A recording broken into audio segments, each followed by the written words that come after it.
जी दोस्तों, कैसे हैं आप? आज की वीडियो में मैं आपको एक्सप्लेन करूंगा कि क्रिप्टो में एसेट टोकनाइजेशन क्या चीज़ होती है। उसको एक्सप्लेन करने के लिए मुझे दो चीज़ों को आप के बारे में आपको बताना पड़ेगा। एक है शेयर्स और दूसरा है एसेट। शेयर्स के बारे में सबने सुन रखा है। स्टॉक मार्केट होती है जहाँ पर जो बहुत सारी कंपनीज़ हैं उनके लोग शेयर्स ख़रीदते हैं, उनको ट्रेड करते हैं, उनको उनमें इन्वेस्ट करते हैं ताकि उसमें से उनको प्रॉफिट मिल सके।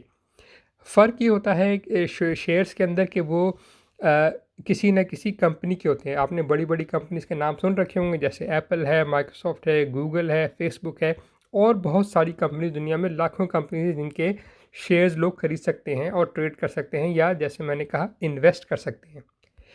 और लेकिन होता क्या है कि स्टॉक मार्केट के अंदर ये जो शेयर्स होते हैं ये किसी न किसी कंपनी के ही होते हैं, किसी और चीज़ के नहीं हो सकते। यानी ऐसा नहीं है कि आप आपके पास कुछ सोना पड़ा है तो आप उसके शेयर्स मार्केट में बेच दें, या आपके पास कोई ज़मीन है या आपके पास कोई घर है तो आप उसके शेयर्स मार्केट में रख दें बेचने के लिए या ट्रेडिंग के लिए।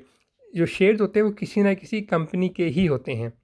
इसी तरह जो दूसरी चीज़ मैं चाहता हूँ कि आपका उसके बारे में पता हो, वो ये है कि एसेट क्या होते हैं। एसेट्स जो होते हैं कि किसी भी चीज़ जिसकी फाइनेंशियल वैल्यू होती है, जैसे ज़मीन है, ठीक है, जिस तरह से बिल्डिंग है, फैक्ट्रीज़ हैं, फर्नीचर है, इक्विपमेंट है, या कोई भी इसी तरह की और एक्सपेंसिव चीज़ है जिसकी कुछ भी रियल वर्ल्ड मार्केट में वैल्यू होती है, जैसे कि कोई एंटीक चीज़ है, कोई सोना है, कोई प्रॉपर्टी है। किसी भी चीज़ की फाइनेंशियल वैल्यू जो होती है उसको फाइनेंशियल वर्ल्ड के अंदर एसेट कहा जाता है। ओके।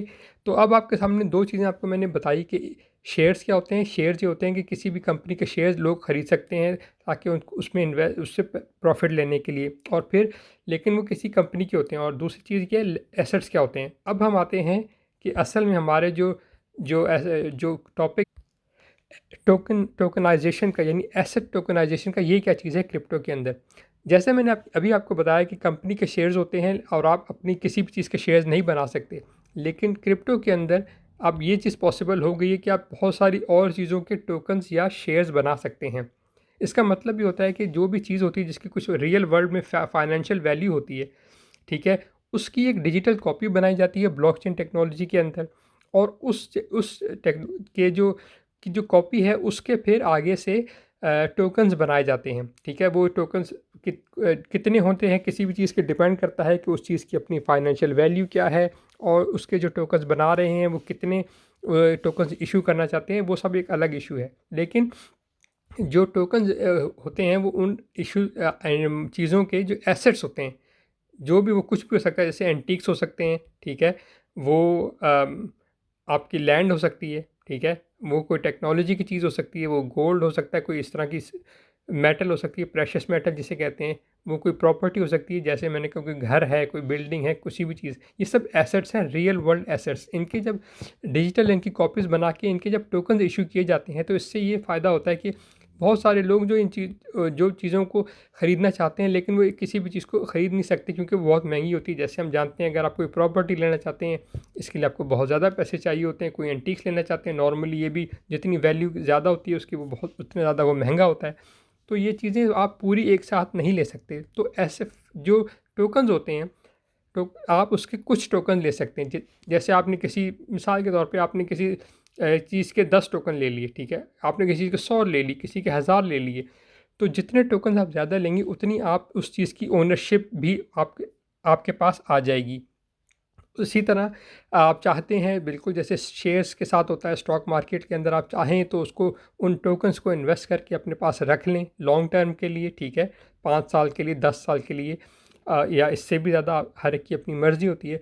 या जैसे स्टॉक मार्केट में होता है, आप चाहें तो उनकी ट्रेडिंग कर सकते हैं, डेली ट्रेडिंग कर सकते हैं, वीकली मंथली ट्रेडिंग करके उससे प्रॉफिट ले सकते हैं। तो टोकन सिंपली इस टोकनाइजेशन का सिर्फ बिल्कुल उसी तरह से काम करता है जिस तरह स्टॉक मार्केट में शेयर्स काम करते हैं। फ़र्क ये है कि स्टॉक मार्केट में जैसे मैंने आपको बताया कि वो सिर्फ कंपनीज़ वहाँ पे लिस्ट होती हैं, सिर्फ कंपनीज़ के ही शेयर्स होते हैं। लेकिन क्रिप्टो के अंदर टोकनाइजेशन में बहुत सारी और चीज़ों के भी अब टोकन्स अवेलेबल हो सकते हैं। ये और इनकी आप ट्रेडिंग बिल्कुल उसी तरह से करते हैं जैसे किसी भी दूसरे टोकन की या किसी भी दूसरे कॉइन की आप ट्रेडिंग करते हैं। बाइनेंस को आप यूज़ कर सकते हैं, या कुछ किसी भी दूसरी जो क्रिप्टो एक्सचेंज है उसको आप यूज़ करके उनको ट्रेड उन टोकन्स को ट्रेड कर सकते हैं। तो ये होता है दोस्तों एसेट की टोकनाइजेशन। ये मुझे तो लगता है कि ये काफ़ी ज़्यादा सक्सेसफुल हो जाएगा, क्योंकि इससे पहले तक जो सिर्फ कंपनीज़ हैं, सिर्फ उनके शेयर्स लोग स्टॉक मार्केट से खरीद सकते थे, लेकिन अब जो है किसी भी वैल्यूएबल चीज़ है उसको टोकनाइज करके, यानी उसके टोकन्स बना के उसको मार्केट में लोग उसकी ट्रेडिंग कर सकते हैं और या उसकी ओनरशिप में हिस्सा ले सकते हैं। तो खैर ये जब आगे आगे देखेंगे कि ये चीज़ कहाँ तक जाती है। अभी बिल्कुल नई चीज़ है और इस पे जैसे जैसे नई इन्फॉर्मेशन आती रहेगी मैं आपके साथ शेयर करता रहूँगा। उस वक्त तक के लिए अगर आपको वीडियो पसंद आई है तो इसको लाइक कर दें, और अगर इसी तरह की और इन्फॉर्मेटिव वीडियो आप देखना चाहते हैं तो चैनल को सब्सक्राइब कर लें। और इसके साथ ही वीडियो को यहीं ख़त्म करता हूँ। देखने का शुक्रिया।